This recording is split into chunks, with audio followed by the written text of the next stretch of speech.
What's up, y'all? It's Bethany and Kristen, and we're going to be talking about should Christian girls send nude photos? And your initial reaction might be like, oh my goodness, why is she talking about this? Like, does she know my phone history? And your reaction might be like, oh my goodness, I would never do that. Like, why would I? We're going to have a whole host of reactions to this question. But I would say in today's modern dating world, including in the Christian dating world, that sending nude photos, even just like viewing pornography, it's become very normal and casual and honestly and encouraged and kind of like, this is healthy for you. And I would say there are a lot of Christian girls who are dating who kind of think like, I have to do some of these things in order to get a guy. And if I am not kind of like given these little nuggets, like I'm not going to get a guy. Like, do you know the dating pool? Do you know what guys expect? Like, okay, like, especially if I'm telling him like, I'm not going to have sex with you. Like, okay, I've got to send some nudes. Like, I've got to kind of keep him on the line. And so we just kind of want to talk about that and maybe give you a perspective that we believe is biblical and actually for your best and for like the best chance of a thriving relationship. So I was really surprised about the statistic. Maybe you will be. I don't know. But something I found online said that 40% of teen girls were engaging in sending explicit messages or receiving explicit messages. 40%. Does that surprise you or no? Not in this really. Day and age? Yeah. It doesn't seem that surprising. Obviously, this was a general pool. I don't know, Christians or not. But sadly, like you said, it has become the norm. And in fact, few different articles on Cosmo, which is not a source you want to go to for any relationship advice, marriage advice, my gosh, right? Any sort of advice whatsoever. Please run away from Cosmo. Not good stuff. And here's an example of why. These were some of their articles in promoting sexting to single women, specifically in dating relationships. Here's one title: Why Sexting is Good for You. So in dating, really promoting like why it's going to embellish your relationship and why it's good for you. Another article was titled Scientists: Sexting is totally normal. So now we're bringing in the scientists. So dumb. What are the scientists bringing to the table to say that this is cannot roll my eyes bigger. Normal? Okay, normal maybe like because a lot of people are doing it, but is normal always good and healthy? Like, come on, scientists. And then another one that they had was an article titled A Safer Way to Sext. And here they were giving lots of tips. I kind of like skimmed through it. Just like, okay, make sure that blah, blah, blah, your phone, and you keep it protected and that other people can't. You know, you want to send it privately and just keep in mind someone could find it on someone else's phone. Like, oh my goodness. So we know the advice out there in culture is that this is normal, this is healthy, this is something everyone engages in. If you want to keep the spice in your dating relationship or keep the guy, these are some great tips on how to do that. But right now, right off the bat, we will just say, throw it out. It's garbage. It is not good for you. And if you are running in a circle or you are around guys where you feel like you have to do these things in order to get a boyfriend, in order to get guys to be interested in you, you are in the wrong group. I promise you that I know single guys. I promise.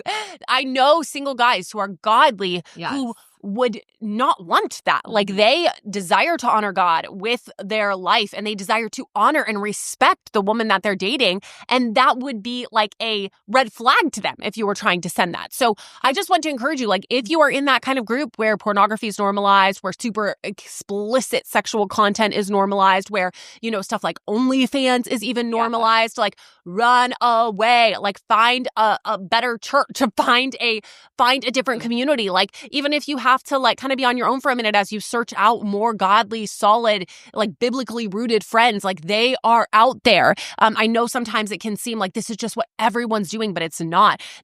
When I was single, we've shared about this in previous episodes, but like, both of us saved our first kiss for marriage with our husbands. Both of us saved sex for marriage with our husbands. And I remember like saving my first kiss for marriage was just a commitment I had made. And I still look back on it and like, that's a commitment I made. And I'm glad I made that commitment. And guess what? I got married, you know? But I remember there was a guy who asked me out. And I remember I was at church and he was a single guy. He asked me out. This was like, honestly, not that long before Dave asked me out.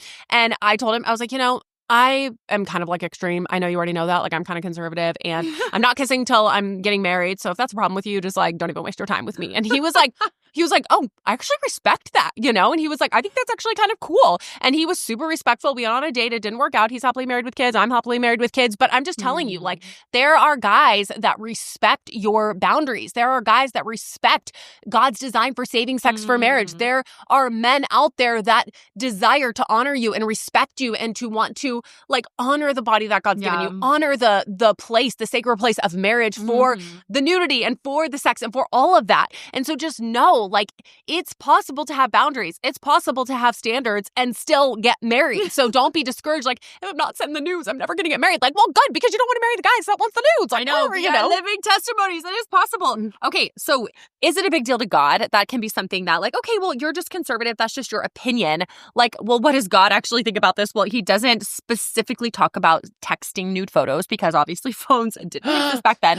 But we see very clear, which I appreciate how scripture can be so direct and so clear about things because it offers us a clear path forward. Like, this is God's good for you. And 1 Thessalonians 4:3-5 is very clear when it says, for this is the will of God. Okay, we always want to know, what's the will of God? Yeah. What does he want from me? What does he desire from me? For this is the will of God. What is it? For your sanctification, okay, for growing you, changing you to be more like Christ, that you abstain from sexual immorality, that each one of you know how to control his own body in holiness and honor, not in the passion of the lust like the Gentiles who do not know God.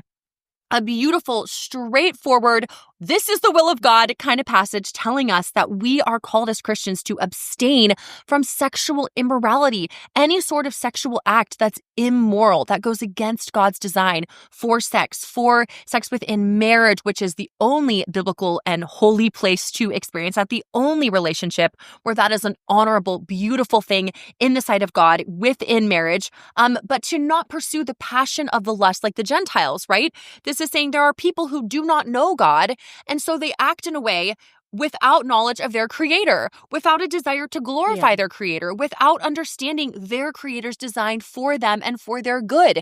They have no thought of that. They act in a way without God in mind. And this verse is saying, don't act like that.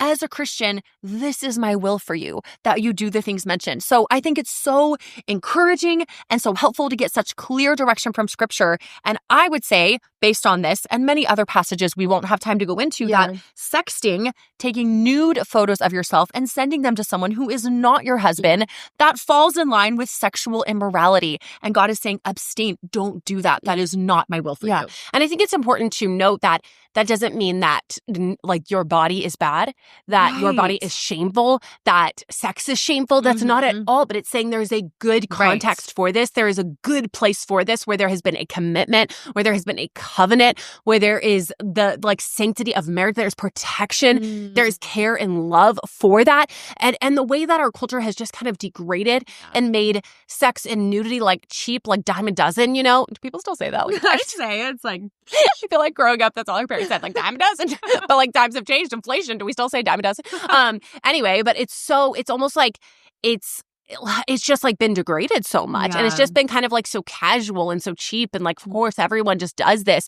But I just want you to know there is still like so much beauty and so much delight and so much just like, I don't know, awe that can be had like for sex, for intimacy, for nudity within the marriage covenant. And it's amazing. Like having been married for 6 years, having been married for 14 years. Almost like 14. I don't know about you, but like for me, you're learning, you're changing, you're growing with your spouse. And so it doesn't, for me at least, it doesn't get old. It doesn't get like, saying that before, you know, it's like you grow, you become closer, your love grows. And so the intimacy that you have like with your spouse, it increases and it becomes more amazing as you work on that relationship, as you grow and mature yourself. And so just know like there's so much beauty to be had in marriage and so much delight in that context and so much excitement and fun and meaning that can be had in that context. So I just want you to be excited about that and to just know again that there are godly men who desire a woman who has boundaries, who has convictions. And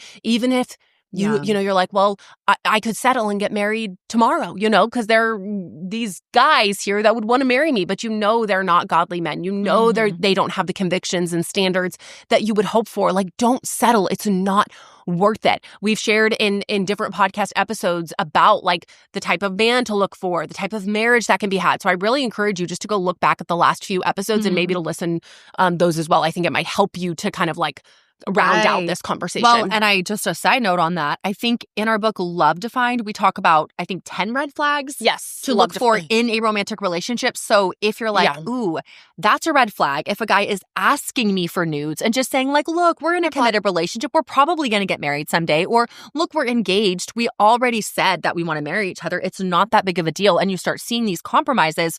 Those are red flags. And until, having a ring on your finger and being engaged you are not married. Yeah. You are saying, I am committed to marrying you, but we are not married yet. So if you start to see some of these compromises, these red flags, I'm not saying just end the relationship right now, right then, like get some counsel, get some godly input and say, this is what's happening. What do you think about this from the outside looking in? What would you advise biblically? How should we handle this? How should I process this request that he just gave me for nude photos? Like that's a red flag that you need to address and not just brush under the rug and act like it didn't happen. Yeah. And in Love Defined, we unpack 10 red flags to look for in a romantic relationship. So if you want more on that, I would totally recommend grabbing that. But I just want to talk briefly about what are some of the, like we've talked a lot about the spiritual side of it and like biblically why this is not a good choice, why it's not okay. But just from a practical standpoint, like there are other dangers in sending nude photos of yourself and having your image of your body going onto someone else's device and getting uploaded into the cloud for probably forever. And then the danger of what will that person do? Oh, no, I'm not going to show it to anyone. It's just going to be for me. What happens when you break up? What happens when you're no longer together and he's showing his friends for fun or showing his friends for fun?